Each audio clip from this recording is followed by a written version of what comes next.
Without further ado, Doug's going to do his presentation on maple boards. This is completely from his point of view on how he handles these things in his shop. So, Doug, you want to take it away? Sure. First of all, I wanted to say that Penachar boys have done a fabulous job creating, Oh, and Tom Dahlia. and Tom Dahlia, that's right, creating a maple board that's pretty lifelike and realistic compared to what they were like. And while thinking about what to do for this, I'm actually going to change gears a little bit and make this a little bit more basic and vocational, in the sense that my initial thoughts were, we're talking about, pulling frets, getting it to chip, doing touch up. And quite frankly, he did such a good job last time that not only is my method fairly close, if not exactly similar to his, I didn't see a whole lot of point in just doing that over again, just to, watch the same thing. So I thought maybe we could take a look at this and look at some, some vocational stuff, as well as some stupid pet tricks and that kind of thing. But I do have to hand it to the Penachars, because when you finish this, the one thing I thought of trying to do was to get some kind of tape accident to happen, where I could put tape up along the fingerboard, and I was even using some pretty aggressive tape, and then peeling it off and trying to get this to come up to the point where it would peel finish off, and then I would have to touch it up. But I gotta hand it to you, I used every tape I could find and I couldn't get the finish to lift. So you guys did a hell of a job. So we're not gonna be able to show that up, because I don't want to start lifting it with a chisel. So generally speaking, the only difference between what Ian showed last time and what I might do during the course of a refret, if I had pulled frets and I had a bunch of chips between a particular number of frets, or a particularly small number of frets, like one or two, is I might mask off the guitar from fret slot to fret slot, take all of this down and the color, and then respray it from one fret slot to the next, rather than trying to touch up too many areas in the same board, if it was a limited number of areas that I was dealing with. So let's talk a little bit about finish on boards. I do exactly what happens here is I finish over the frets when I do a refret. However, I don't like to get finish on the frets, because now, after you've fretted it, after you've leveled and crowned it, after you've polished up your board, buffed it, and what have you, you have a good amount of finish on top of the frets. So we're going to start with, before anything else, just a stupid pet trick. And this one I can't take credit for, but if you want to come over here.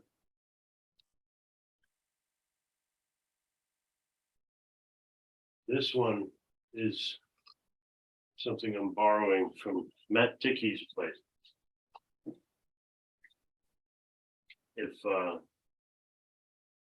From his bag of tricks. And so if you want a good way to remove the finish off of the frets, you can reach in your pocket, grab a penny. I typically would chuck that into a vise, especially a new penny, since they're made of zinc and not paper anymore. And you can file. Now, if I'm not mistaken, the frets I measured them are 92 thousandths wide or thereabouts. If I'm wrong, I could be wrong. But I'll take a 95 thousandths file, or whatever size file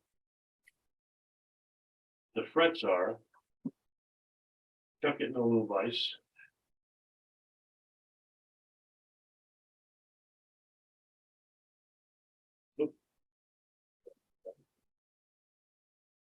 Penny fell down, Doug. Penny dropped.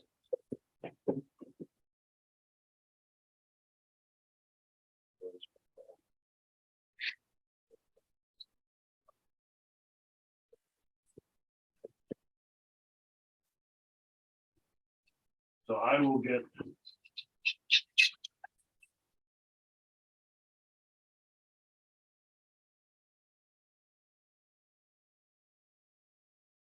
On that penny. With. There. And file a notch. Into the penny.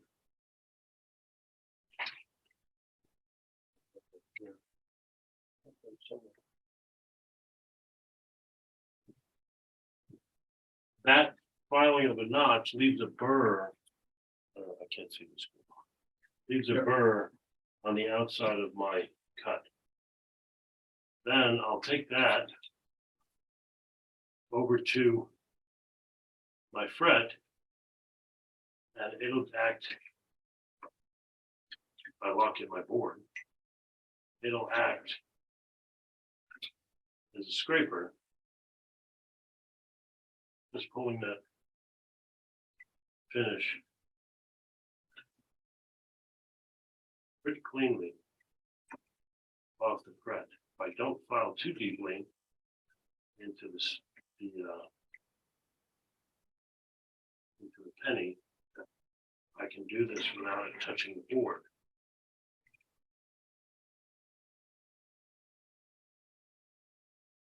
Anybody having a problem seeing what's going on here?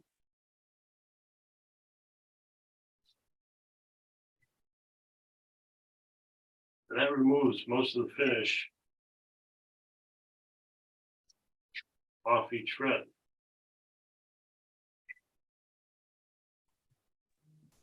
Can we see the motion with the penny? Yeah, if you want to come in close, Ian. So I'm putting the penny on here, holding both ends, tilting it towards the direction that I'm scraping it. And you can see even moving slowly, I'm removing a pretty even layer of finish.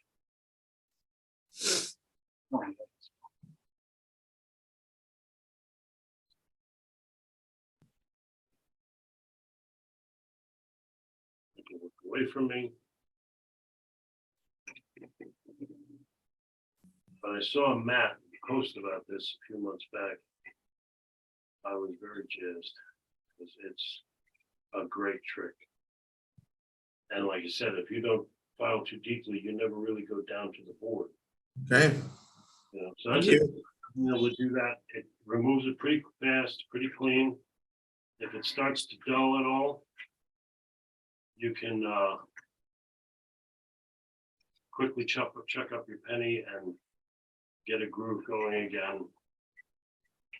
You know, then after it's mostly off,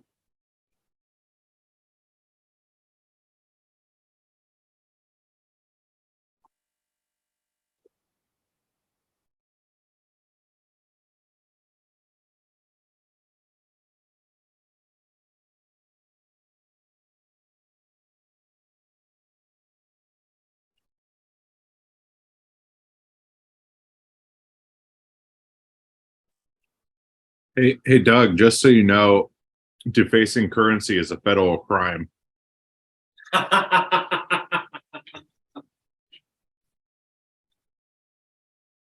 then just a quick polish afterwards will get you shined up pretty well if you've got all of the finish off of there.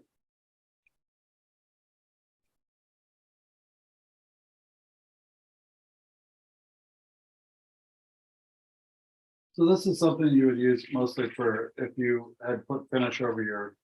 Or a lot of times, you know, like Fender, even today, still basically still finishes over the frets, and they don't do a great job of removing the finish. And here, I've been able to remove the finish without even disturbing the crown. So, you know, it's a great way to get finish off of the frets for a guitar that comes in that you have to work on, but there's already lots of finish all over the frets and making them uneven and not fun to play on. So that's a good way to get finish off of the frets. That's just starting with a stupid picture because Oh, it was fun. I I'm gonna thought. try to get a close up of that. Here's the fret that I just did.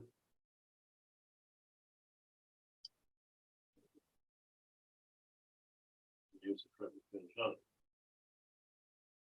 Everybody see that?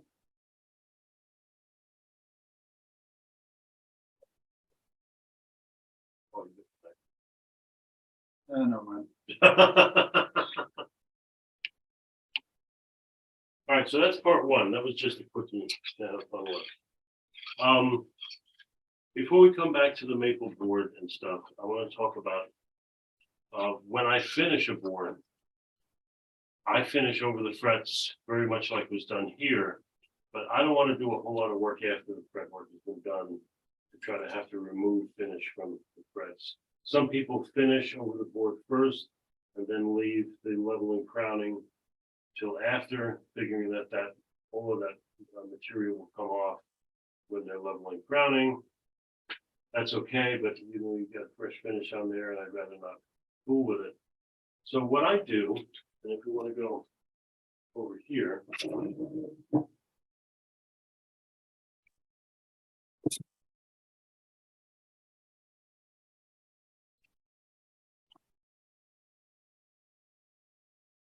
We're getting close or we're going? I'll go over here. So,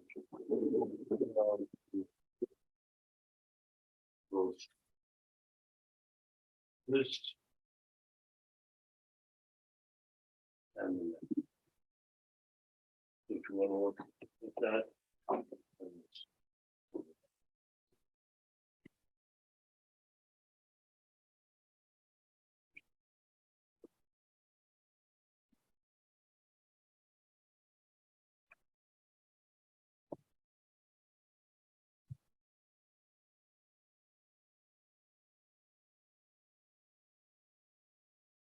How's the audio?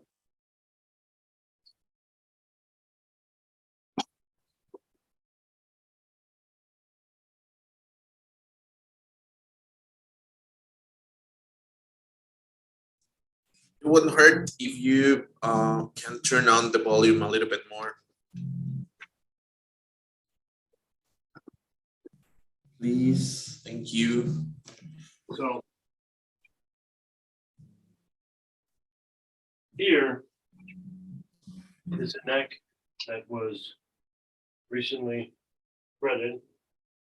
It's going to get sprayed. I don't know how well on Zoom you can see the difference in color from here to here, but this doesn't have any finish on it. It's still got a little bit of wear from where the deep divots were, and we left some of the darkness on. Because when we spray this, we're going to be spraying it with a super light coat, first of color, then a clear. But we're going to be very thin because we want, when the customer starts playing the guitar again, to start kind of naturally wearing through the finish quicker than normally. So he gets back to his mojo. But generally speaking, I will tape off the guitar neck on the sides, almost up to the top of the neck with like a pre-mask paper. Only allowing for something with a little bit more tack come up with the sides of the frets,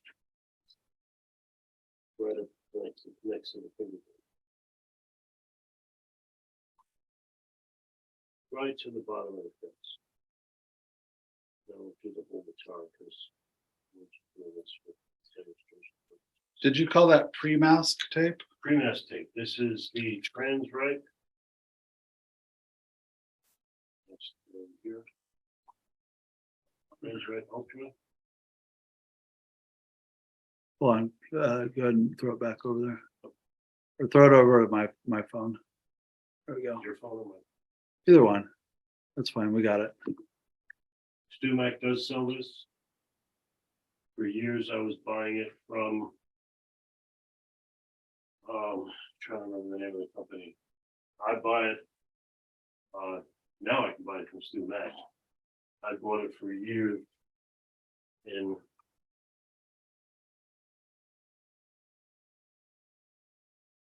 cut rolls. You can call, I wish maybe I'll try to remember the name of the company. But, like I buy it in rolls that I could get cut to any size. I've got this size, I've got 4 foot wide, I've got anything you want. And they will cut the size. Oh, Vector Graphics is the name of the company I bought them for. Vector Graphics. But, so that's that on the sides of it.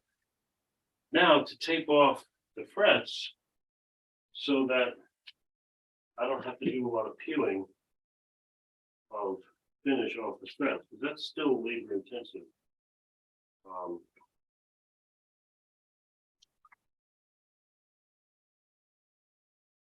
So my method for doing that, I should probably do the other side of the here.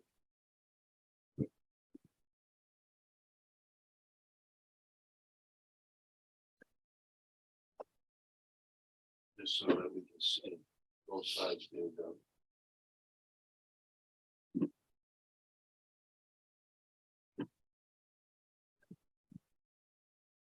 You need a total vise.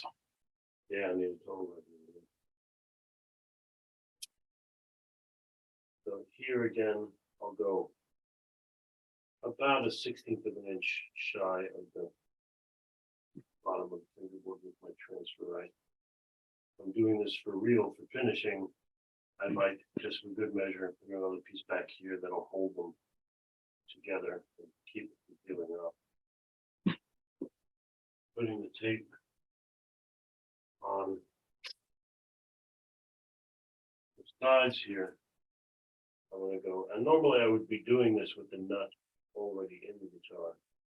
I haven't made the nut for this guitar yet. I'll go right to the edge of the fingerboard, right to the bottom of the frets.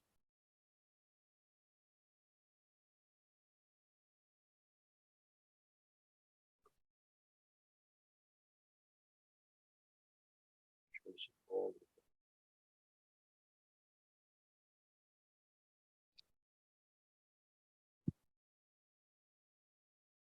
And this way now, I'll be able to get my finish just on the face of the board. I'm not disturbing the back of the neck. In case of this guitar, you saw the back of the neck is pretty badly worn. Most of the finish is on the neck. We're not going to be doing anything about that. On the face of the guitar, we're going to be getting a finish that will wear away easily. But again, I don't want to try to have to spend a whole lot of time scraping finish off the frets if I can avoid it. Any trick's a great trick, but I'd rather avoid that too. So here, back over to the board, I will cut tape extremely thin, about the width of my fret wire.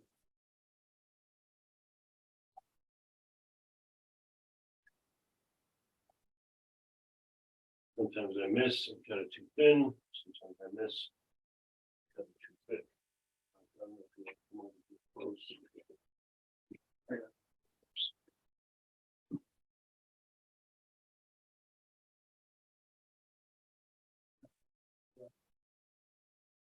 If I've done this right, I can put my finger here, pull the tape very taut until it's almost ready to break. Bring it back over. That will go down. That's how we find out that it's almost ready to break. Center it on my fret, pull it over, and around the front of the fret. And that will hug the fret top very nicely. And all I gotta do is do that another 20 some odd times, depending on the guitar. And I will get a nicely finished look where the finish comes right up to the edge of the fret, and in some cases even gets that little bit of a look where the finish is coming up on the fret, but it won't be on the fret, it'll be on the tape. Hey Doug, can you have Ian switch to the microphone on the one on your hands, because we're only getting the audio from the camera across the room. Oh, hold on.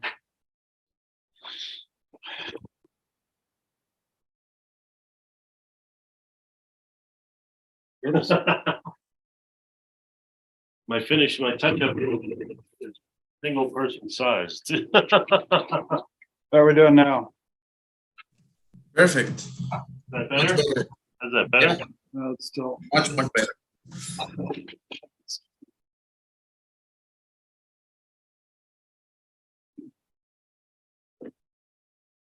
Okay. Can you hear me better now? Yep. Yeah. Much better. So back over here on this one, I want a clean line here. Normally I'll be doing this lengthways so I can get a longer piece of tape. This is just for our demonstration purposes. And this takes, you know, when I first started doing this, I would measure it. Now I just kind of get it by eye, and I kind of know the size that I'm looking for.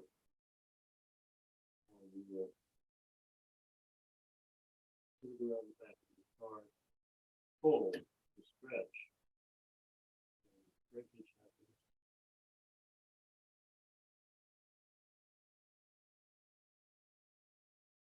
How long do you have to get your spray on? Will the blue tape release after a while, or do you have to? This stays there remarkably well. I find that it really doesn't shrink back. There are times, and that's why I use pre-mess underneath, because I want to be able to not worry about this thing being on the back of the back. Which is We're losing audio again. Yeah. Couldn't hear you. Say that again? We were starting to lose audio again. Yeah, okay, well, the mic's right next to him. This is weird. It's blinking. That means, Oh, wait. how's that? Better? Can you hear me? Am I coming? Very far. Really? Okay, hold on. Let's do this then. Let's just do the old fashioned one. All right, how's that? I hear you. How does that work? Can you hear me now? Yes. Okay. Yes. So, you know, that's one of the reasons why I use the pre-mass paper on the back of the neck, because I don't want to have to worry about how long that tape is going to be on the back of the guitar. The blue tape, or the same thing with the orange tape from Stu Mac. I'll use either. You know, I'm used to the blue tape, because when you're spraying, you know, amber or yellow or what have you on a fender neck. Personally, I like to watch it turn green. I don't know why. You know, I have in my head, as I'm spraying the color, I can kind of tell by the green how deep I'm getting. If I put orange tape on there and I'm spraying some kind of orangish or yellow color, that doesn't really tell me much. It just gets more yellow and more orange. And that's really all there is to it. And I just press that in and it holds pretty well. When I'm done, you'll see on the back of the guitar here, these pieces coming over the top. Can everybody see that, or is it not close enough?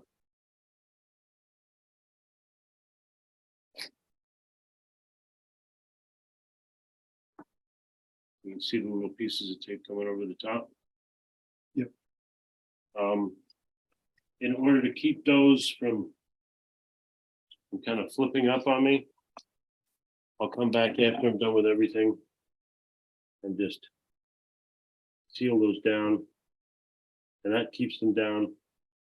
And I can spray as much as I want over this whole surface. And then when you're done getting that off, that does a wonderful job of just peeling the lacquer off, leaving no chips, leaving a clean line. And, you know, that's my trick for that. So that's stupid pet trick number 2. Any questions so far? This is not rocket science, I know. How's the audio now? Better or worse? Better. Okay, so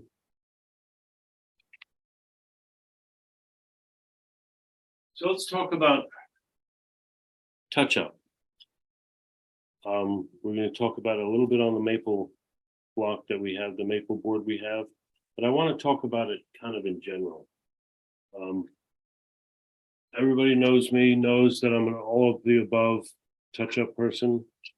I'll grab a bottle of shellac as fast as I'll grab a bottle of CA or, you know, powdered dyes and pigments as much as I'll grab trans tint or, you know, fire up the compressor or even use, you know, a rattle can for lacquer. To me, it's whatever the job needs in a particular moment. But today I want to talk about super glue. Because CA is probably the most common thing we'll grab for getting ourselves out of a mess. That happens to all of us at the bench. We spend our lives hovering over other people's instruments with sharp objects in our hands, and sooner or later, you're going to have an accident that you have to cover your tracks with. So CA is not a mystery to anybody. It can be messy, and you can certainly get into trouble with it.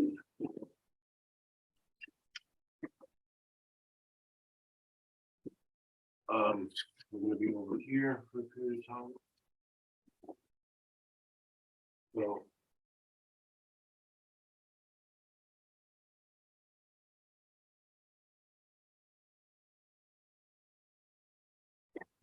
the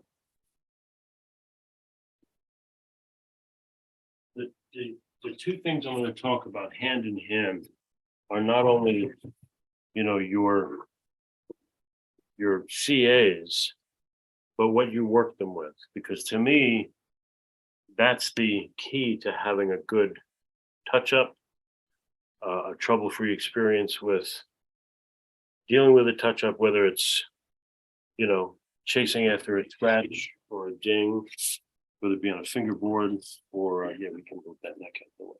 Everything we can do with that.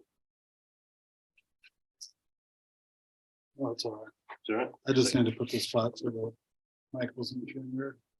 I can fit completely out of the way.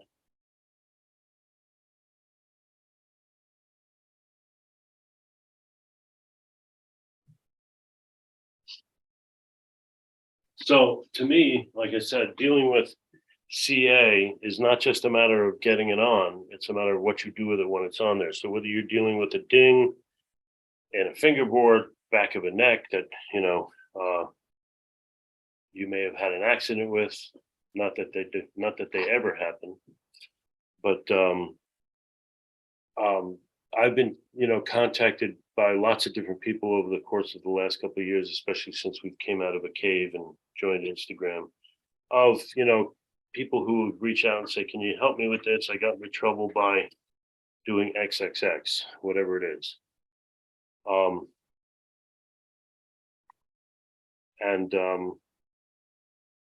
Very often dealing with CA is not just a matter of getting it on and then shining it up or getting it on and level sanding it.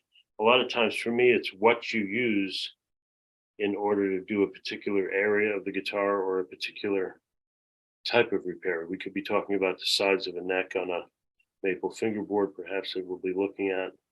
We could be talking about a ding on the back of the neck while fretting, you know, at that little fret end that we thought we got and threw in the garbage worked its way down into the neck rest, and now it's resting on the back of the guitar neck, or any type of little repairs that we need to kind of get ourselves out of the woods with.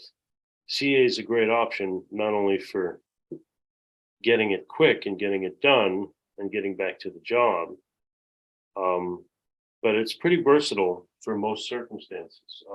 And it's probably the most often thing that most of us grab for. But it's not just the glue. So I think what I'm trying to say here is that when we're dealing with touch up, the worst thing you can do is try to touch it up when things go wrong, or try to figure out how to deal with it when things happen. First of all, they usually at Friday or Saturday night, after every place you can go to buy anything is closed. Secondly, that's when you're least prepared to attempt the fix. What I would suggest to a lot of us who haven't already, and most of us, or at least a large some of us probably have, but I suspect that there's a lot of folks out there who haven't, is you need to spend time and energy and money gathering lots of different supplies for lots of different scenarios, because it's not just about one kind of glue and one kind of paper.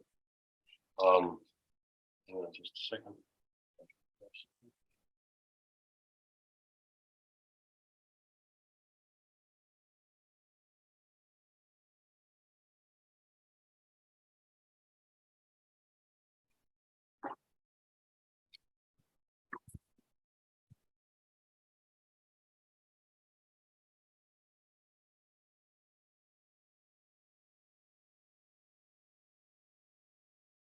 So again, I've shown this off before, where here there is everything known to mankind to put on a guitar, and colors to put it with, and supplies to put it with, as well as when you were touching up, wet or dry sandpaper might be the right thing to use for a particular job.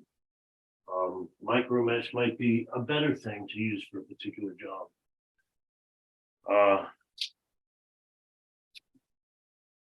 Not far from any job I'm doing is this box. I have sandpaper in here, I have micro mesh, I have micro mesh sticks, I have all sorts of blocks that I can sand with, my scissors and what have you, and that just travels around my shop. A quick rundown, obviously we have wet or dry paper, we have micro mesh, which all of us are probably familiar with.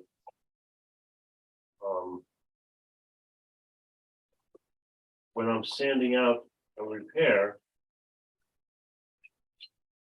this comes into play.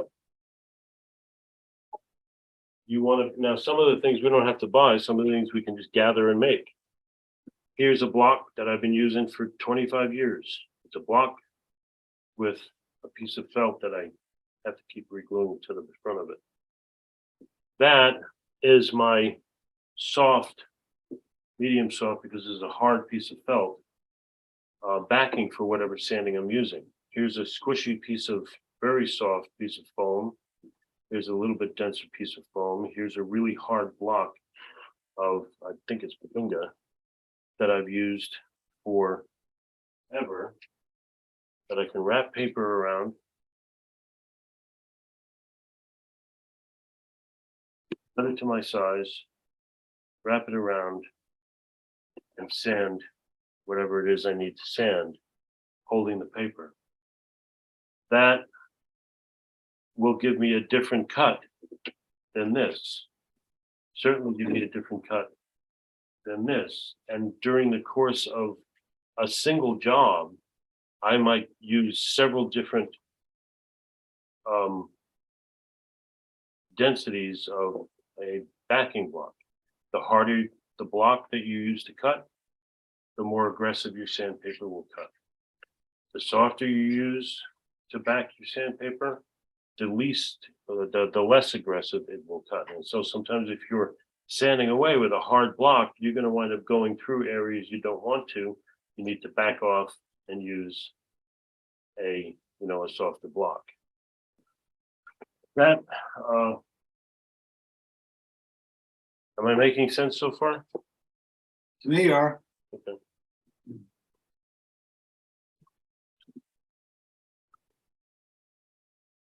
Of course, everybody knows about micro mesh. We've got several different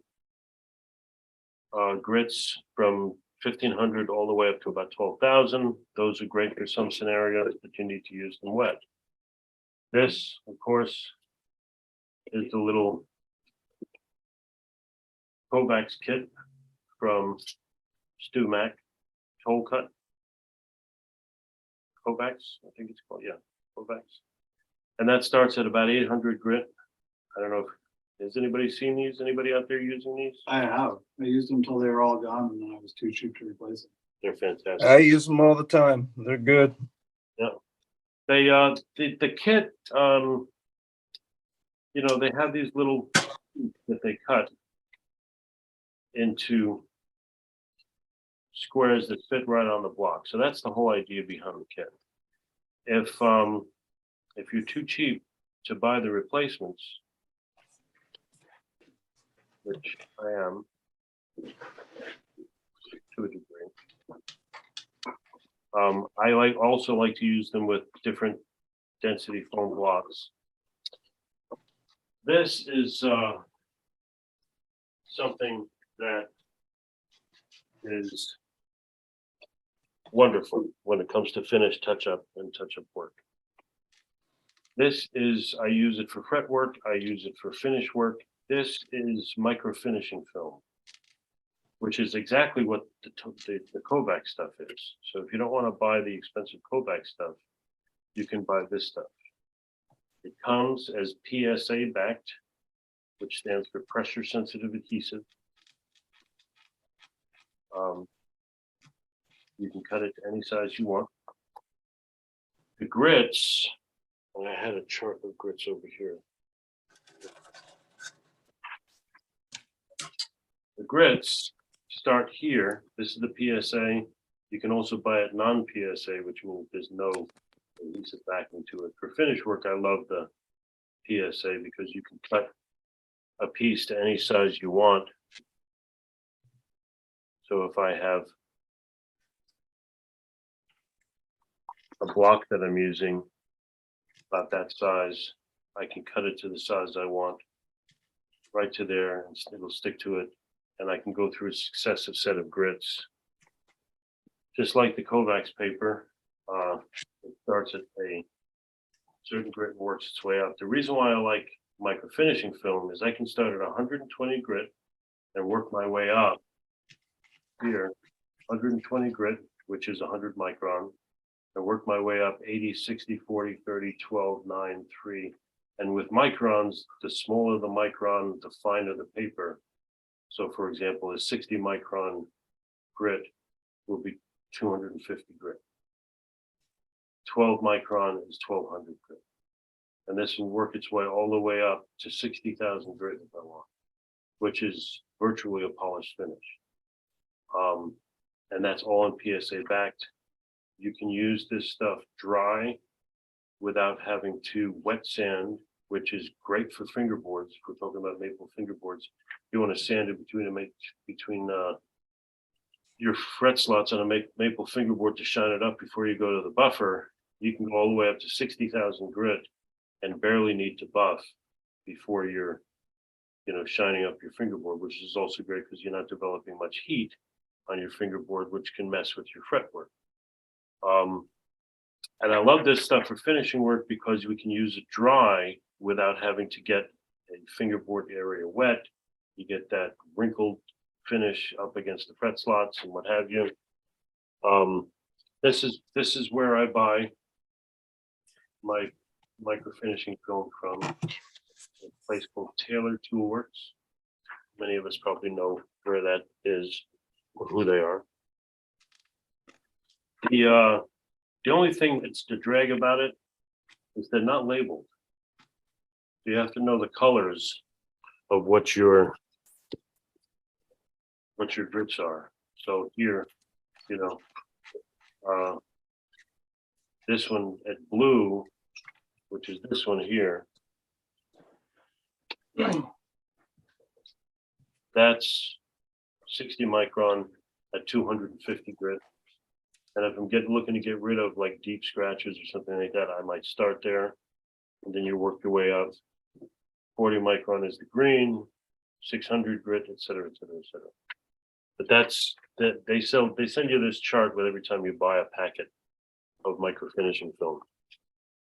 And I use that for most, if not all, but certainly most of my my touch-up work. I'll keep a packet in the finishing room. I'll keep them cut to different lengths for different purposes. I clip them together so they stay in order when I want to cut them. I can use them in order, put them back. This stuff lasts for forever by comparison to either micro mesh or sandpaper. The difference between this and say wet or dry sandpaper, outside of the fact that it gets much finer, or even micro mesh. Micro mesh is similar in the sense that it's a micro abrasive. However, it's a micro abrasive that is adhered to a cloth backing. Micro finishing film is a fractured abrasive, which means that if I'm working on something that's 600 grit and I sand with it, the grits break away from the paper, and what remains is 600 grit until the paper is worn away. As opposed to micro mesh or other kind of micro abrasives or sandpaper, the more you use your sandpaper, the finer the sandpaper gets because the abrasive's literally falling off the paper. Same thing with micro mesh. As you use them, they get less abrasive and finer, and that works in some circumstances. But if I'm working with something that I want to be 600, 800, 1200, et cetera, et cetera, et cetera, all the way up to 60,000 grit, I want to know what the grit's going to be when I grab it, not just because it's a little bit worn. So that's a little bit of a speech about abrasives. And it's important when it comes to CA because I'm going to use different abrasives for different things. I guess while we're talking about abrasives, maybe we can be. Yeah, hold on 1 second. I'm gonna switch. I'm gonna switch the way we do audio. No, I'm gonna switch to let's switch to the phone really quick. Does anybody have any questions so far?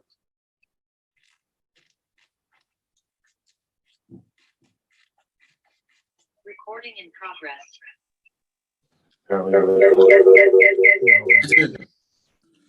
Let's say when you you already spray the board and something happens, it bubbles up a little bit, meaning it develops like sort of cellulitis there, little bumps, and it doesn't matter how you level it, it always develops. What's going on there? I'm not sure I heard the entire question. The phone. I recently sprayed a neck and developed a little bit of bumps in the finish, and Like little fish eyes, not like dimples. Little dimples. Yeah, sometimes we would call that fish eye.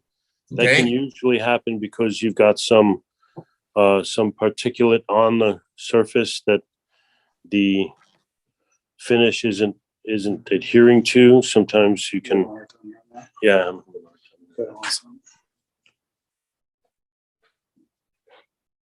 Okay, so I need to take it off and start again.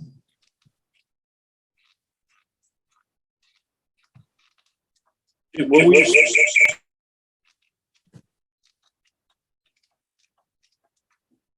Should I just remove the whole finish and start all over?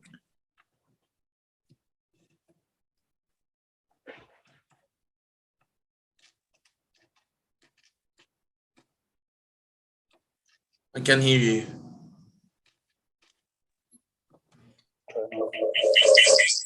what kind of finish were you spraying? Canned lacquer. Canned lacquer, like from a spray can or from a rattle can?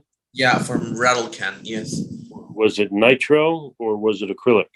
No, nitro. Okay. Like I said, sometimes it could be problem with the surface that you're spraying onto.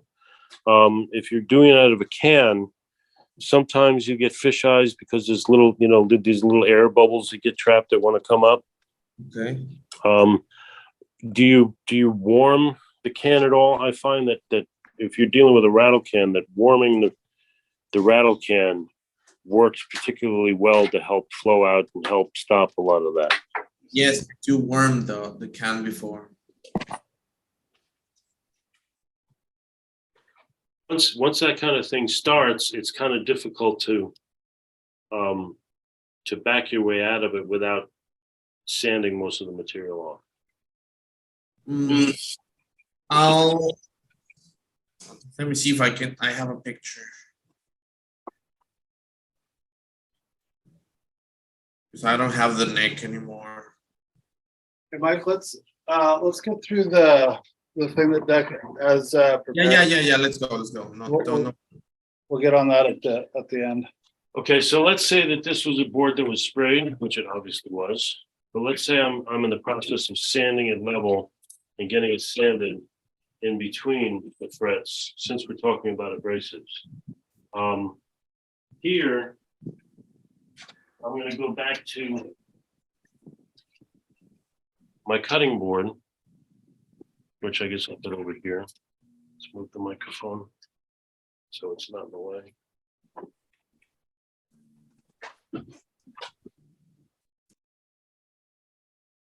And typically I will make sanding blocks that match the curvature of the fingerboard. Are the penetrars, one of the penetrars still here? Or is Tom still here? Or Tom's away?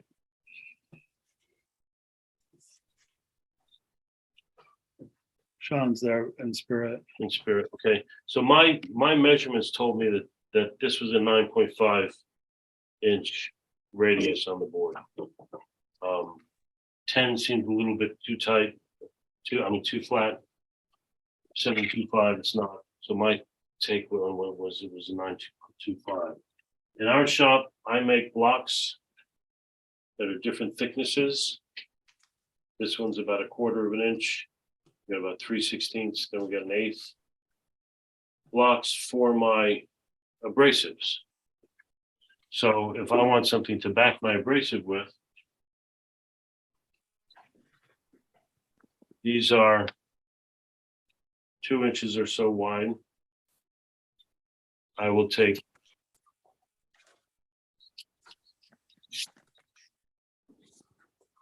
my first grit,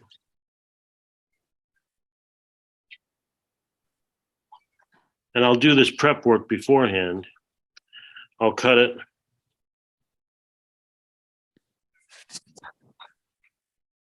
I don't know if you can see that.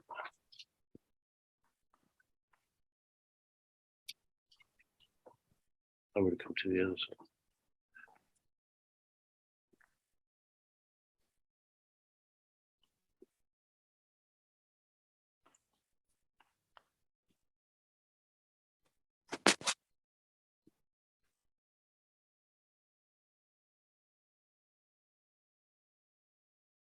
I'll cut pieces to 1/4 inch. And I'll do most of that beforehand. I'll go through the successive grits and I'll have 2 or 4 of these for one neck, just so I have them.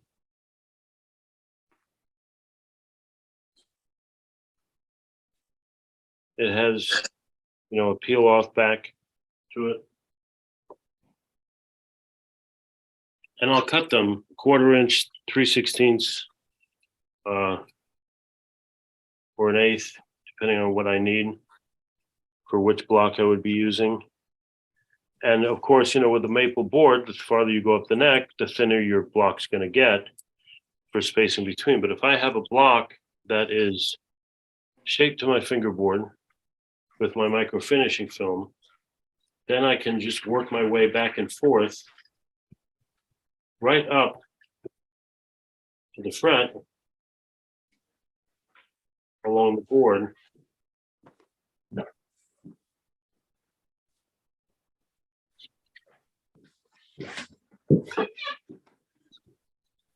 Hello. Across the board. And then I would work to the successive grits all the way through. The great thing about micro finishing film is that as soon as the paper, wherever I am there, as soon as the paper loads up, I can grab a little bit of canned air, spray that off or a brush.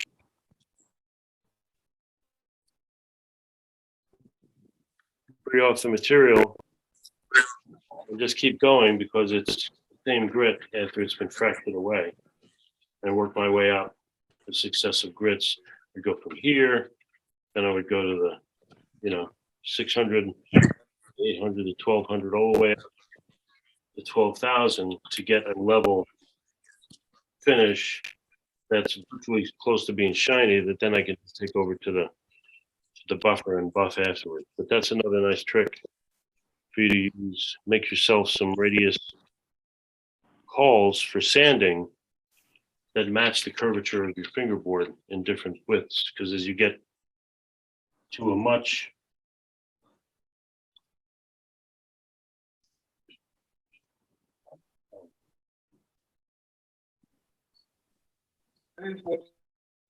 Really, you'd be doing this much polishing to the fingerboard on? Is this your general repair? I couldn't hear the question.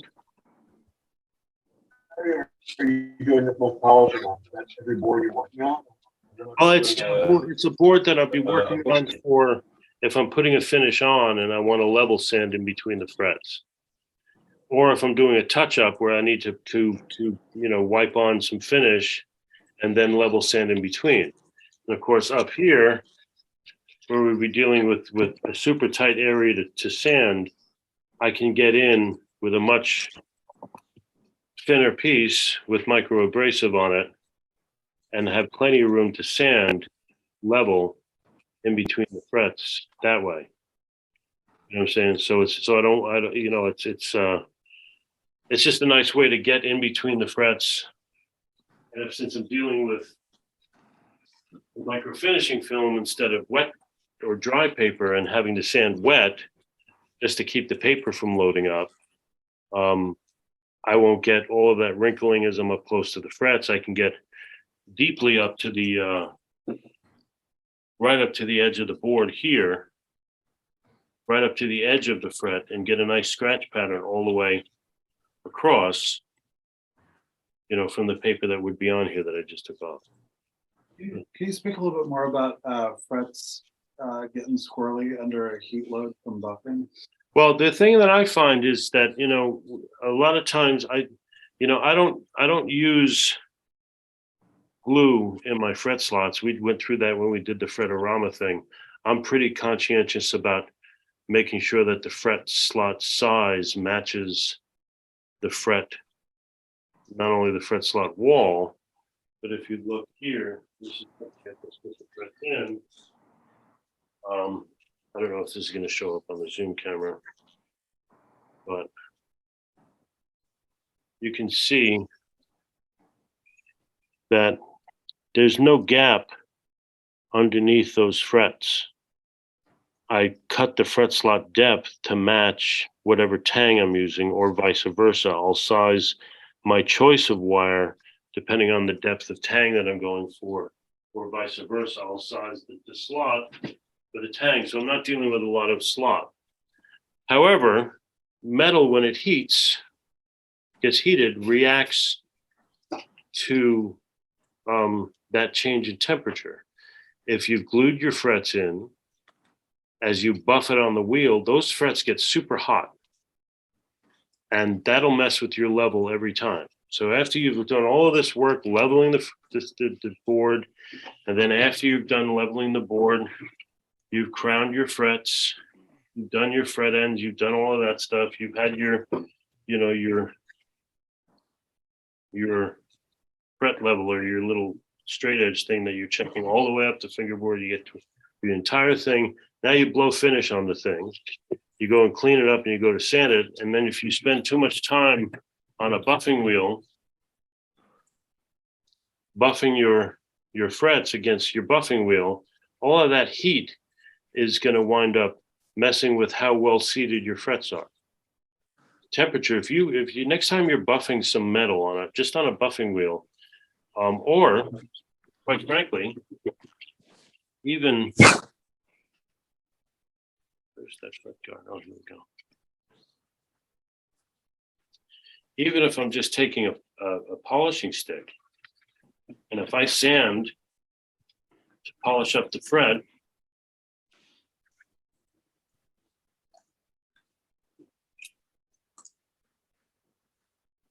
and I put my hand down there, that's hot.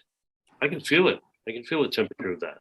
It's not hot enough. It's not anywhere near as hot as it would be on a buffing wheel. But that heat, if it gets too excessive, which it can I didn't bring a key. on a buffing Aldo wheel, was had the door open.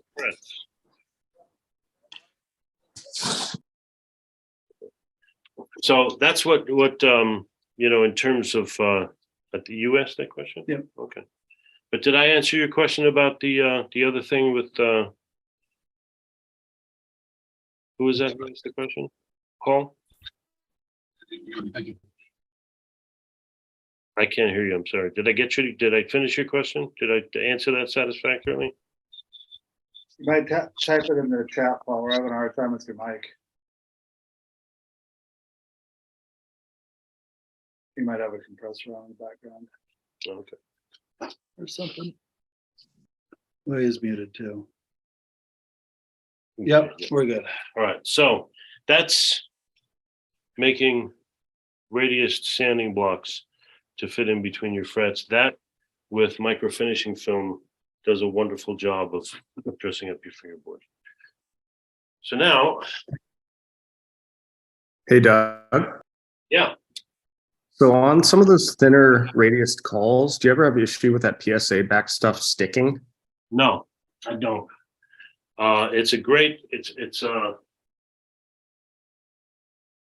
nice thing about pressure sensitive adhesive is the harder you press on it, the better it sticks. That's the whole idea behind that stuff. I never have really a problem with it sticking to a small surface.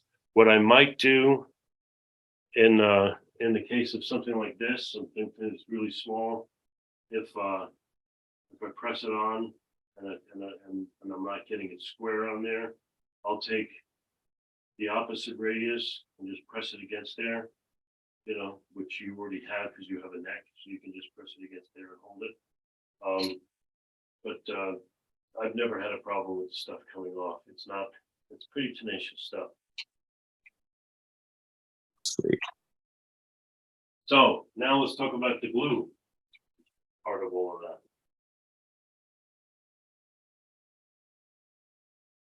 Everybody's familiar with Glue Boost? Fill and finish. It's not the only glue I use. I'm a huge fan of Starbond. Their water thin, I think, is better than almost everybody's water thin stuff there is. It's great for touch-up work. It's great for laying down color. Very often I'll go over it with fill and finish if I want something that's going to be a little bit more flexible and shine a little bit more like lacquer. So that Starbond, I think they call it super fast thin,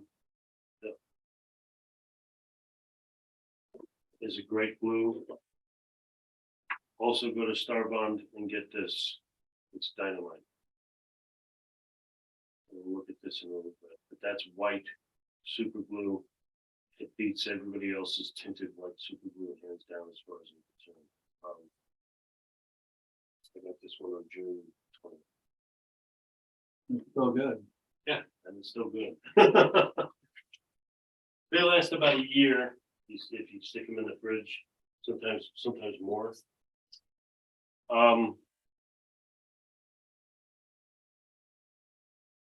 Who out there, is anybody using these guys, these colors, in Blue Boost? Anybody want to chime in? I use the black from time to time. Okay, I like them, they're good. Are you using this? No, I would put it in a mixing cup.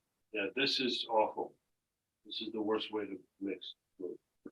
So I just cast those aside. I really don't use them. I really like mixing in an aluminum tin. Two reasons. One, it's a nice tin. It doesn't the super glue doesn't seem to react with the container. Sometimes you put CA in something and it reacts with the container and it starts to harden. Also, if you're careful, Was to notify that you can pick up this guitar. I'm looking for it right now. you Should be just next door. Oh, sometimes I can save it for a little bit later by sealing it up, and it'll remain a liquid form. Open time on CA is pretty long anyway. Half of the time I keep something open on the bench, and it's still good the next day.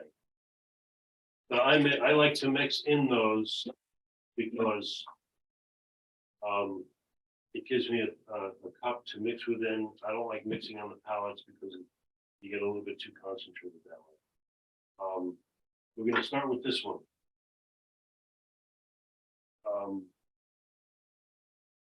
Blue Boost's blue is, in my opinion, to be avoided at all costs. I've never had good results with it. It's the only color that I don't use because it's not blue. When I mix CAs, I mix CA into liquid. I like the super fast thin. I'll put a little bit down there. These little pallets, whatever they are, these little spatulas of I guess they're silicone, work wonderfully well. So if you mix a little bit of color into this, at first glance,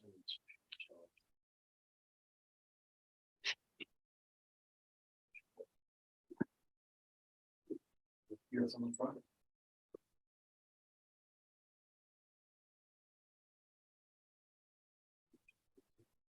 oh, I got it here. Yep. I moved it. So here, I'm mixing blue into that color, and it looks pretty good. And it looks pretty blue. And if I'm getting a little deep, let that sit for a second. I mix in a little bit more clear. I dilute a little bit more.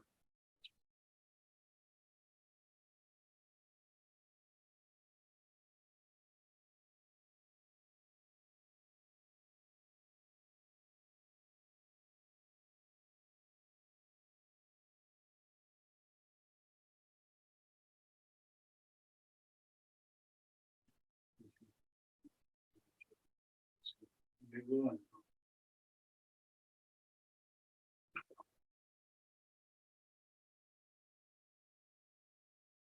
Oops.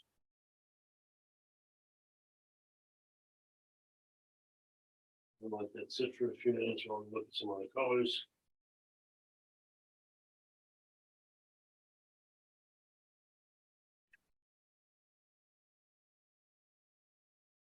here is another thing that you either want to make sure your spatula from you go from one color to the next is really good and clean by using some acetone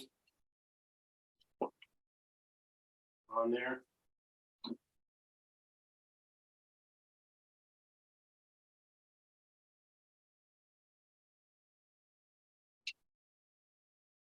So you don't transfer one color to the next, or you can use a different spatula for each color. So let's look at this real quick. Let's see if it's happening. I take my blue.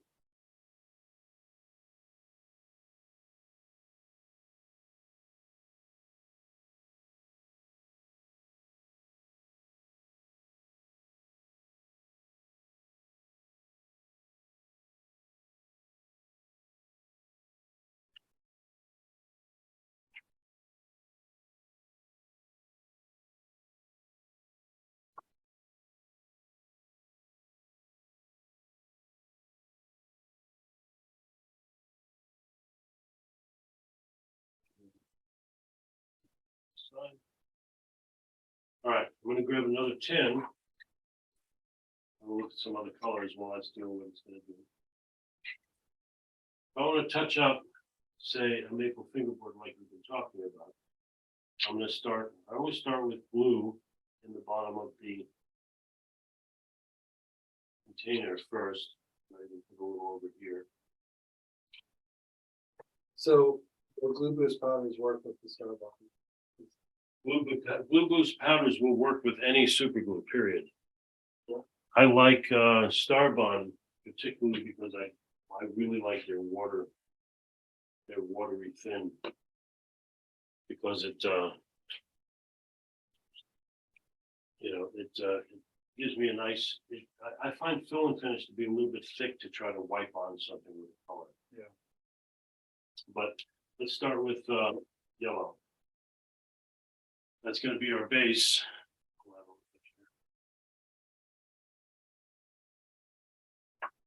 We're going to start with the base, which is going to be a yellow.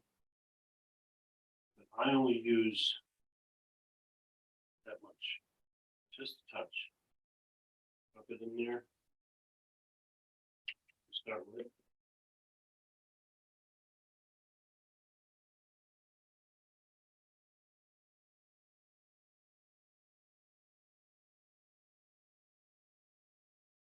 And I add just a tiny bit at a time to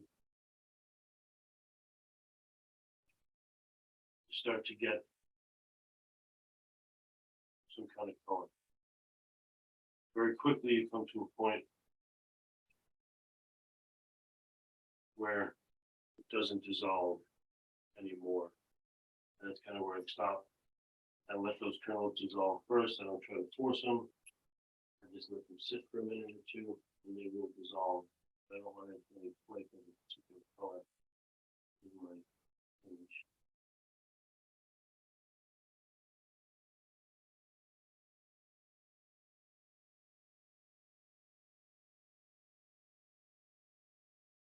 Are you having a hard time making the glue do its thing?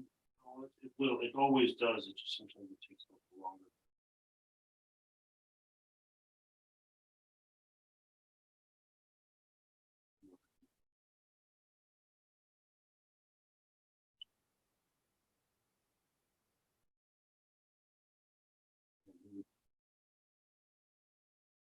You take blue.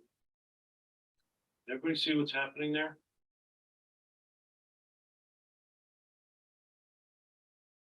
You see what's happening The there? purple's coming out of it? Yeah, this is splitting into two colors, red and blue, which of course makes purple. If you try to use there, you can even see it there pretty clearly. And it'll start to happen. If you try to do a touch up, in fact, you can see it here. You see it splitting into two colors. Mm-hmm. Of course, there you go. That's what that's what Blue Boost considers to be blue there. And that's the trouble with that. Every time you've ever seen anybody do a blue super glue film, you have to be careful about your pigments. In this case, you think you'll do a great job, and then the next day you'll come by and you want to put some clear coat over it, and the clear coat will make it evident almost immediately that it's actually purple. And you'll have something that you'll have to hope that it's a dark enough room because the way to pick your guitar in order for it to be a plausible repair. So, and I learned this the hard way. Blue for Blue Boost is a non-starter.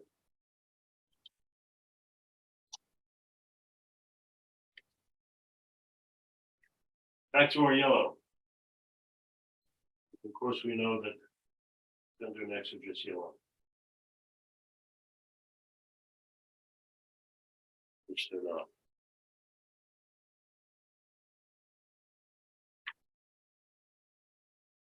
So after I get a little bit of yellow in there,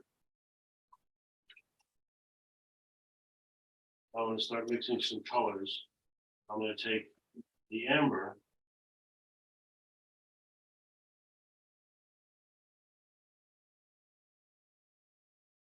I'm going to start with a clean palette, so I'll clean that off to a paper towel. And so I want to pick up that much amber, just a drop, just a flick. And I work that in.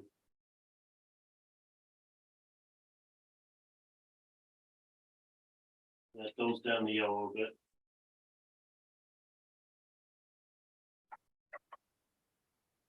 Maybe one more flake. The reason why I'm looking that I like pins to work in is because that gives me a pretty dull color. Anytime you try to mix the color on white, you're not seeing that color. You're seeing that color on a completely white background, which when you go to put it on whatever guitar you're putting it on is not white. So you're getting, you're getting some mixed messages through the palette if you try to mix on these. That's one of the reasons why I like to do it in aluminum, because aluminum is nice and gray. It's a dull color. It gives me an idea of what I'm going to wind up with when I'm done. Then, if I'm doing a fender, the size of a fender neck, I'm going to come over and grab my brown. Depending on how filthy the neck is, I might even grab a little bit of black. But here, I'm just grabbing just a hair of dust, tapping most of it off, and working that. You can see that working that into my finish.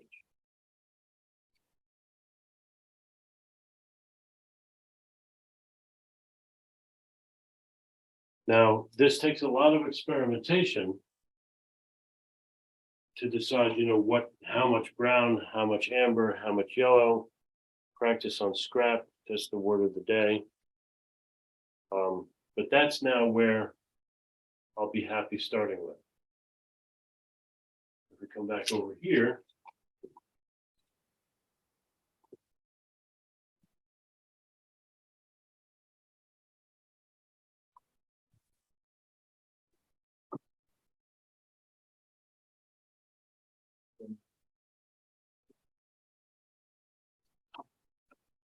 the reason why I made this piece here is to demonstrate different ways that I'll touch up things.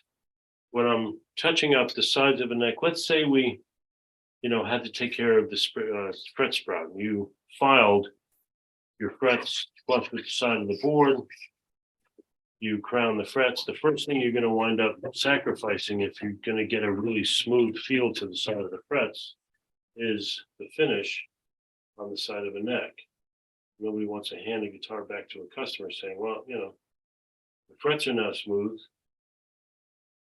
So here's another example where we do a quick touch up with super glue. It gets us back to finishing the guitar quickly.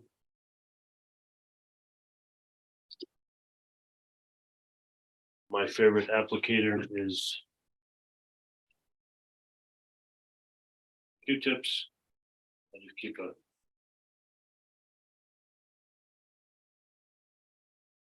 bunch of them. Sorry about the lousy camera. Use one handy for this. No, remote. So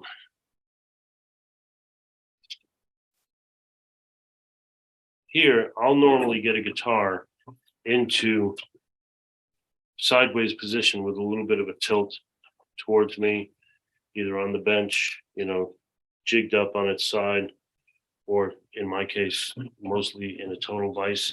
And I want the guitar sturdy so that when I'm painting on it, the guitar is not moving on me. A quick demonstration on something that's unfinished. Or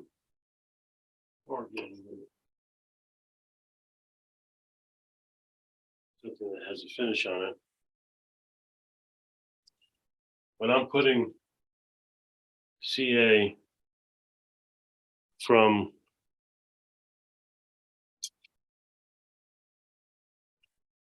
container on something, all I'm doing is letting the Q-tip suck up as much finish as it wants, and I'm rubbing it on finish.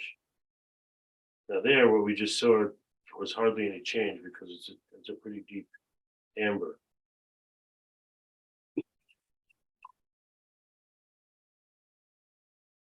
Here, onto raw wood, you can see how dark it gets when I do that. Partially because the liquid is getting sucked into the spruce. If I did something, and this was left over from when we did the splines thing here, and I'll wipe that on, it's very subtle. It hardly changes the yellow to any great degree. The great thing about doing these CA types of touch-ups with the Blue Boost powders, that every pass I give this, if I use a little bit of accelerator in between, every pass gets darker. So I can dial in a color fairly quickly, but without too much drama. Sometimes you wipe something on, it's the wrong color, and it's the wrong color quickly, and then you got to get it off of there. So here, this gives me the opportunity to course correct as I'm wiping on some finish. Can we get a close up of? Yeah, let me.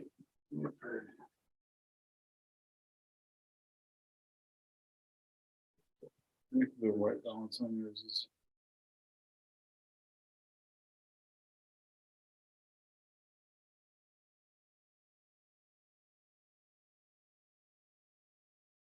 So here,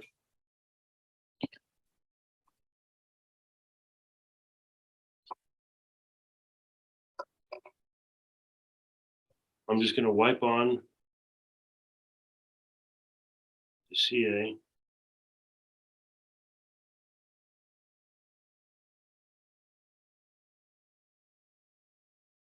Two times.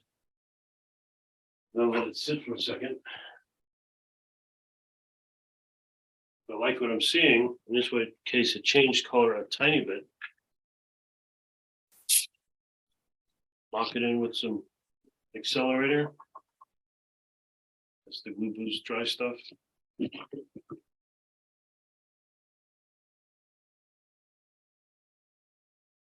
Then come back, give it another wipe.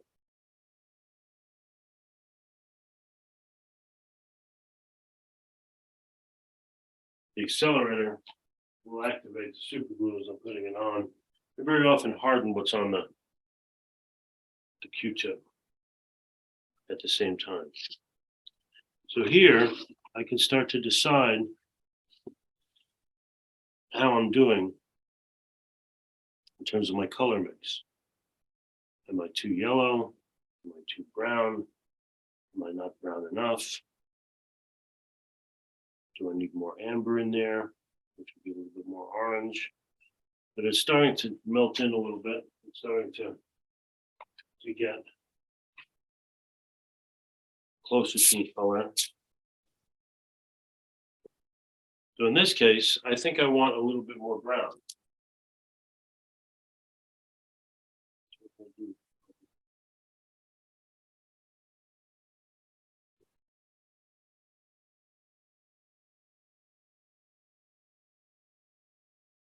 So I will take a little bit more brown on my palette and work that right in. If this starts to get thinned out a little bit, if there's, like not enough blue in here, I can just pour some more in. That might have been a little bit much, but you can see over here. Oh, are you only in that one? Yeah. You have a way of getting both of those in there. There we go.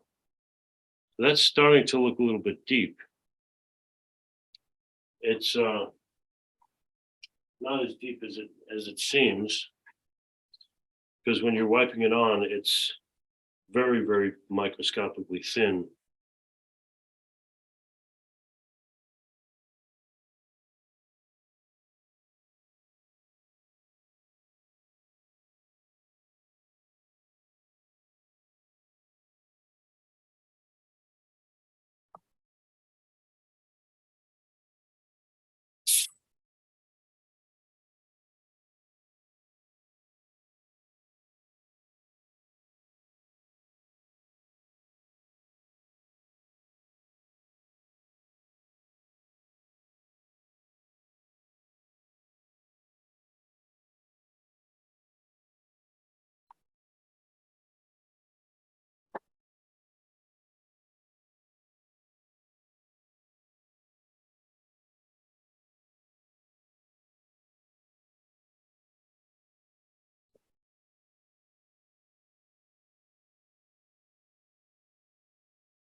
I might want to get a little darker over here, about here out, and here out as well.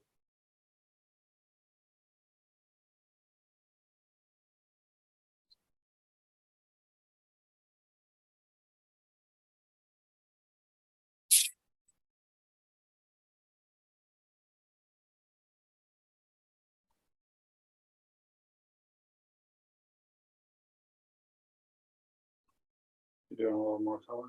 Putting a little bit more color in, Which color? More brown? a little bit more brown. It's a whole lot less yellow, less amber than brown. Than is, yeah, a whole lot less amber and yellow than is brown.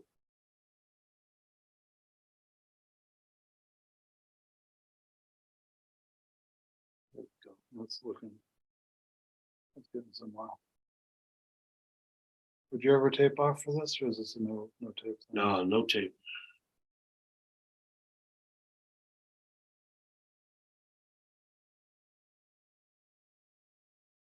So, all of our time spending looking at fender necks, there's not as much brown in there as, there's not as much yellow as anything else. We'll look at those. And now it depends on the guitar too. You can have that honey blonde.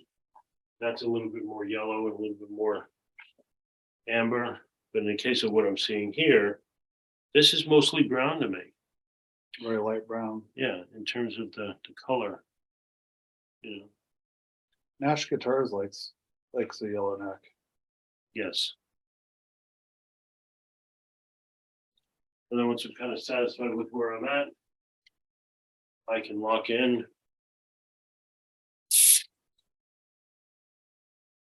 If we want to use a concentrated color,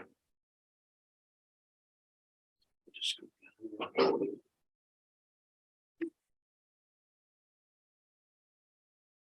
and here's going back exactly to what I was talking about before. Supplies. I want to get a little bit of just concentrated color in something. Just a little bit of something on there. something to wipe it off with. I want to come in here and just get a little bit of brown powder on something, just to dirty it up a little bit.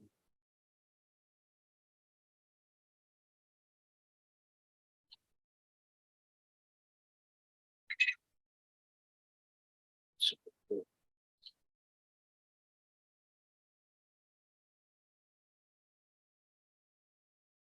I can put just some color right on the dirt in there. Get a little bit of wear.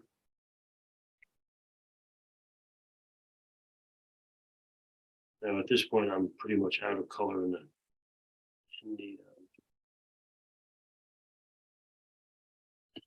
I'm out of color in this thing, so I would have to start all over and mix some more. But that's pretty much how I would go about doing that. You know, wiping the color on that way. After it's dry, I can come in with a micro mesh stick, polish it up.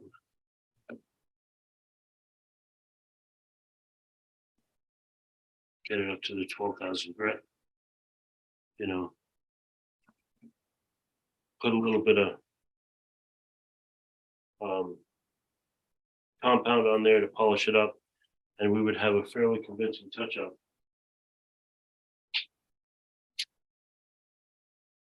More. How long are you waiting before you're hitting it with that micro mesh stick? As long as I just did. Yeah, it's that kicker, it's gonna be gone off like almost immediately when you put it on that thin. Especially if you're kicking in between.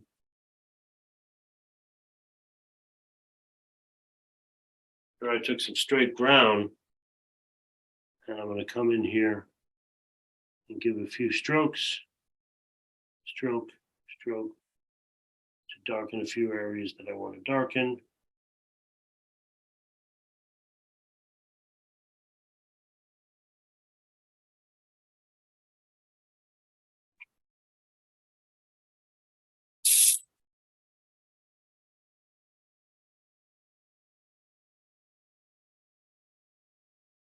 Tom, where are you at work on a Sunday? Me? So where we started was a You want good to- you want me camera. to- I guess you Here's a want- good camera. So I started was that. I don't know if that's coming up. I can do mine too. Is now that. Does that look better? I don't know if your camera's on there. Let's see.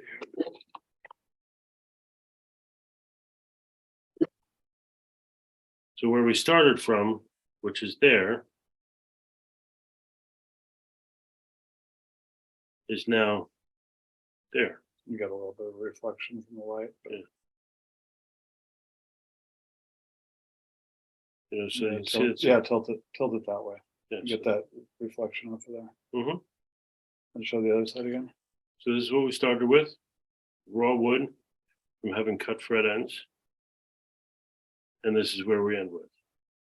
Tilt it away from the light. There we go. Everybody got that? Painty, they call it. So that's just one example of where we would do, you know, like a super glue touch-up kind of thing. Again, if I'm doing it on a flat surface, if I had an area here where I had a ding that I wanted to fill with finish, or if it was a headstock or the back of the neck or what have you.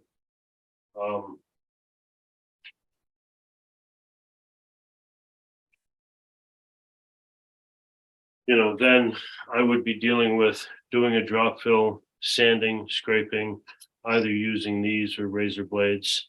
And then depending on what I'm going to be doing, any number of the abrasives that we talked about.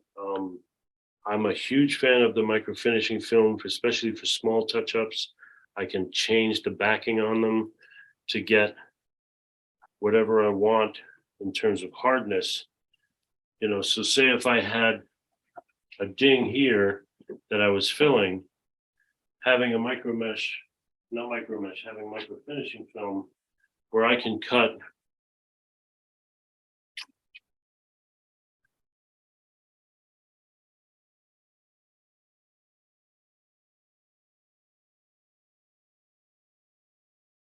and if I was dealing with a small area, I would just cut a whole section of this off in one cut.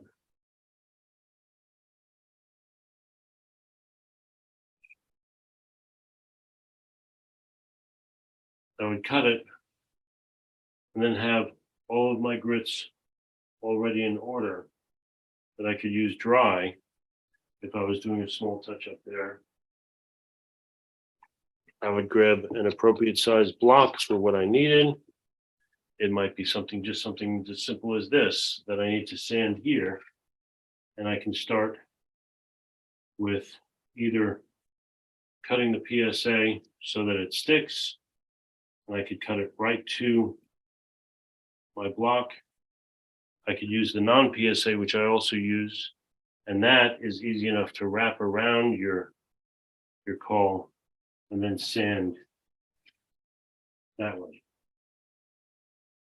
You know, and go successively through the grits. If I go with a harder block, I'll have a more aggressive cut and flatten out what I'm trying to sand. If I have something that's fairly flat already and I want it to blend it in with the surrounding surface area, I'll switch to a softer block and use a piece of foam that I can cut, peel off,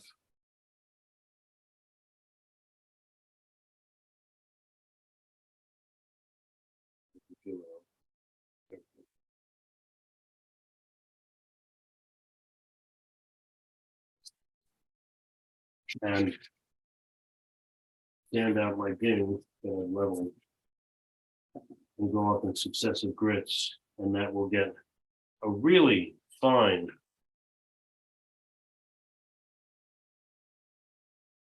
you can even see how fine the scratch pattern is on that.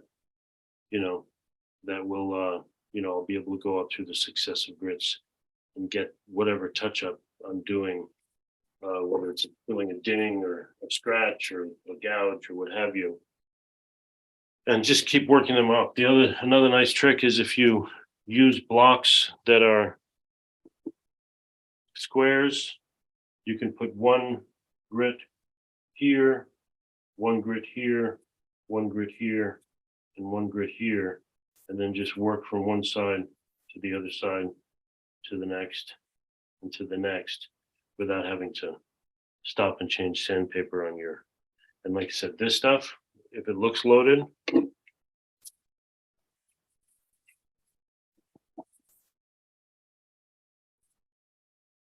that'll clean off pretty.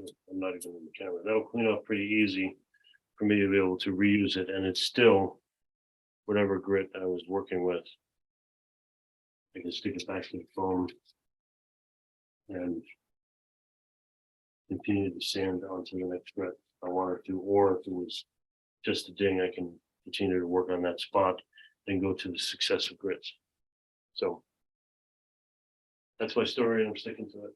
Cool. Should we open it up for questions? Sure. Anybody got any questions? Oh, one more thing. This, I have to leave it. If we can get to questions. we can get to questions. I mentioned this. Yeah, I want to try that. This stuff.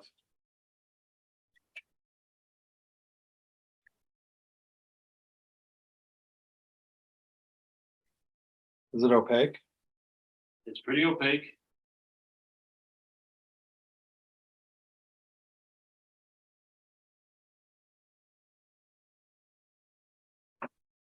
It's wonderfully white. There we go. What I have found great success with is, since it's very opaque, is go back to my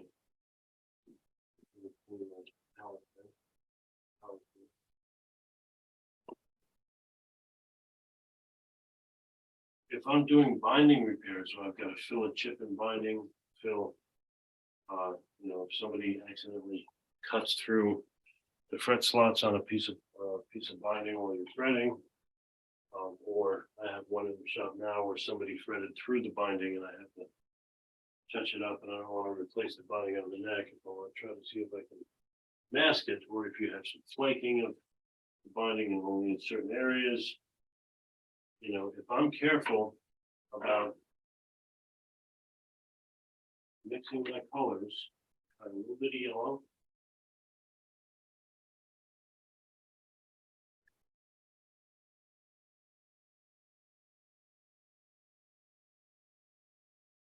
Say you're doing a rebinding job, you're not wild about the weeding job.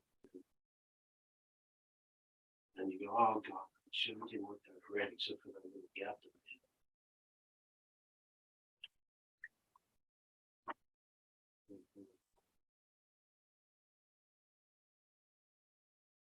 By mixing in with different colors and getting used to kind of different. Too much orange, which white, if you have too much of anything, it may be white. What's a bottle of that Starbond cost? I don't think it's that expensive. I can't remember off the top of my head. But it's less expensive than Stu Max. Stu Mac has a white. They used to. I don't know if they still do. That has been an on again, off again proposition. I've always been suspicious of the colored CAs because I got some black early on that had a shelf life of like 3 weeks before it arrived in the shop. Yeah. I've had some of this white around for a very long time from Carbon. Sometimes a couple of years. Brown. I'm just mixing together. I don't have anything to compare it to, so we're not actually mixing for a particular piece of binding.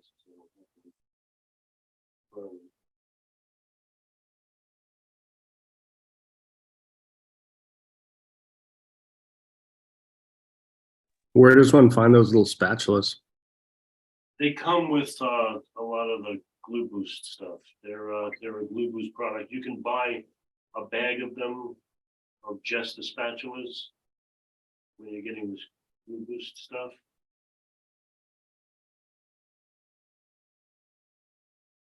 I did a lot of testing with Rick, and it was the spatula that I liked a little bit better, like a little bit longer handle, but they were too spendy. We got all kind of fancy Q-tips and stuff to try out.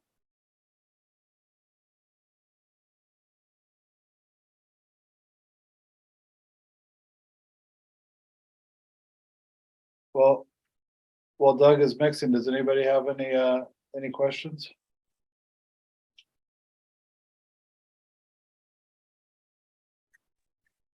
What are those magic powders? Oh, these are Mike, those are the Glue Boost colors. Do you know from them?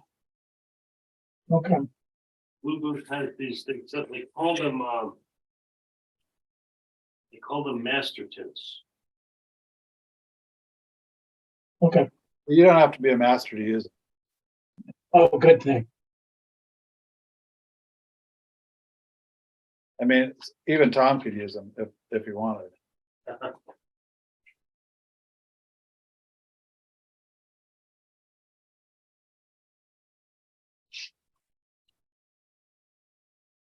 So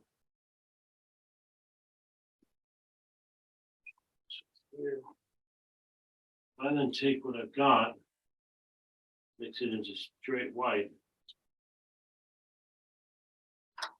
A lot of times I'll mix a deep color and then work it backwards into a plain white to get the hue that I'm looking for. And a lot of times when you have that Gibson the newish Gibson binding that isn't white, it isn't yellow, it isn't cream, kind of a tan. It's kind of what I'm shooting for here.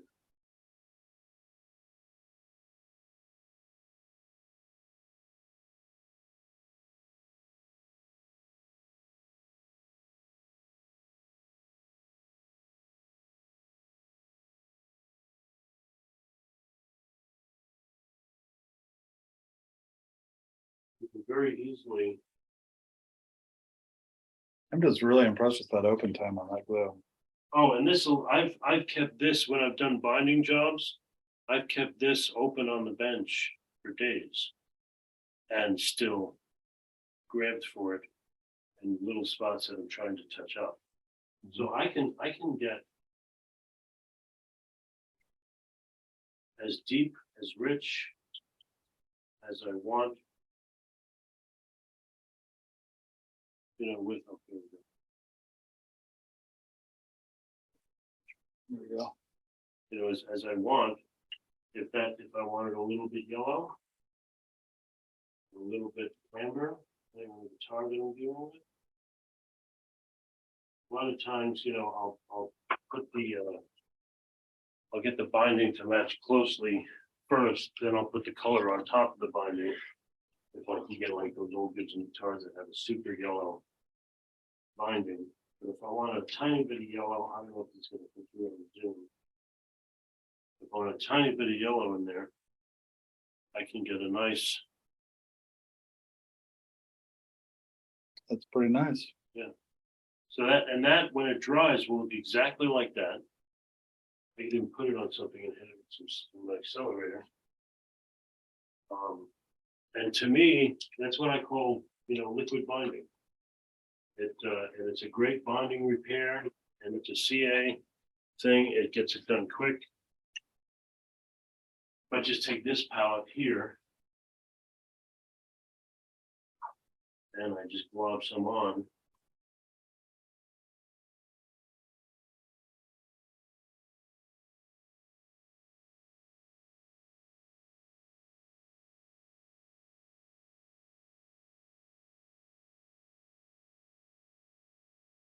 And I hit it with my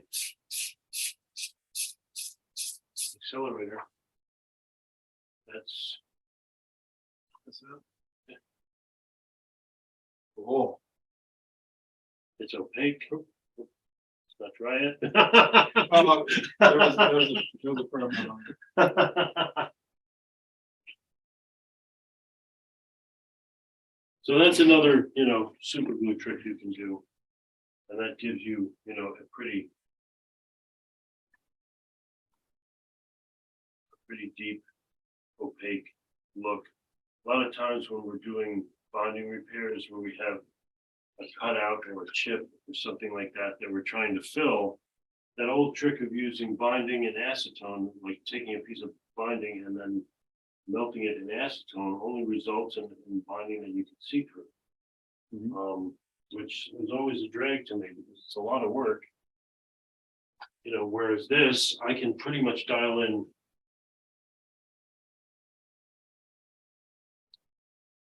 any color.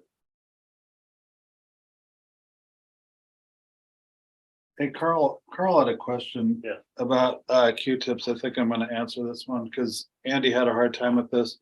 I'm not sure, are these Q-tip brand, but with the wood tips? See here, I could dial in virtually any color I wanted and anything in between. You know, with the blue boost colors. And you have the binding. So back about the question about the Q-tips, what about them? Yeah, I was just gonna say, I'm actually pretty choosy about my Q-tips just because I've gone outside the Q-tip brand and I haven't had much luck, like especially with like cheap ones. These ones look actually really good. But one of the things I do to prevent herring is I actually soak. Like if I was gonna do something, I'd soak my Q-tip pretty good. I'd make sure to get it like all the way around it. And get this fill and finish is pretty thick. It's usually thinner, but I wouldn't want to apply that to guitar now because it's got too much on there. So I just take it and roll it in a paper towel, and then I've got something that's ready to go. Because it's like completely saturated, it's not going to wind up losing, have like a stray unsaturated hair that is going to like stick to something and be ready to go. But this Q-tip's ready for action now. Yeah, Does that make sense?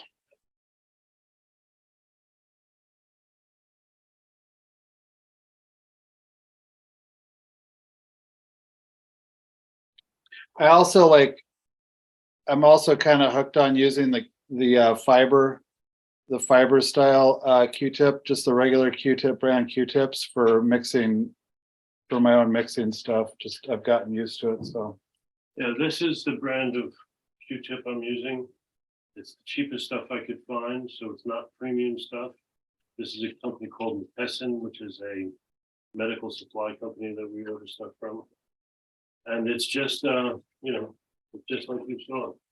It's a wooden Q-tip. It's the cheapest one I could get. It's, I buy price conscious with it.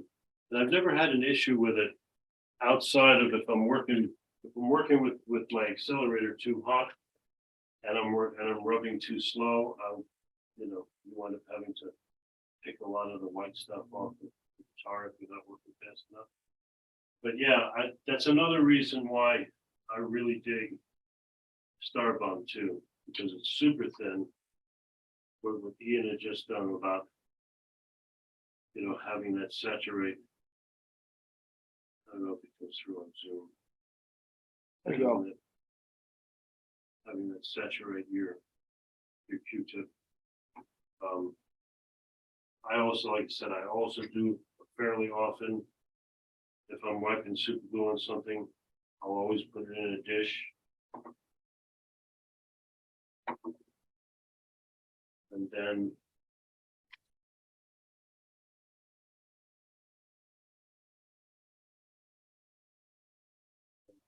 always put it in a dish, and then I'll let the Q-tip soak it up. I'll put the Q-tip in the liquid and just watch it suck it up by a capillary action. And when it hits the wood, when it reaches all the way up to there, that you're ready for, wiping it on. And I've never really had stray hairs come off of a Q-tip. And that, I know there's lots of different brands of Q-tips. I've always bought them in bulk, so I just find them the cheapest way I can. It's something we go through like Q-tips. Cool.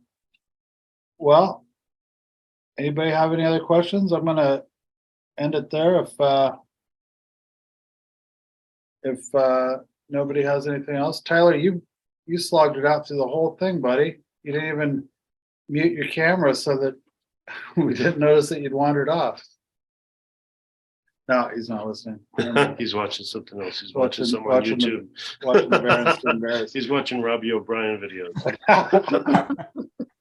All right. Jerry Hayes, however, made it all the way through. All the way. Yeah. And it's late here. Yeah, man. Well, everybody, thanks for checking it out, and we'll see you next time. I'll be down at Joel's shop for the next one. So, you guys have a good night. Thanks, guys. We appreciate it. Thank you. It was great. Thanks, Thank you. Thanks, Thank man. I love you, Cheers, Doug. guys. Tom, shave your back.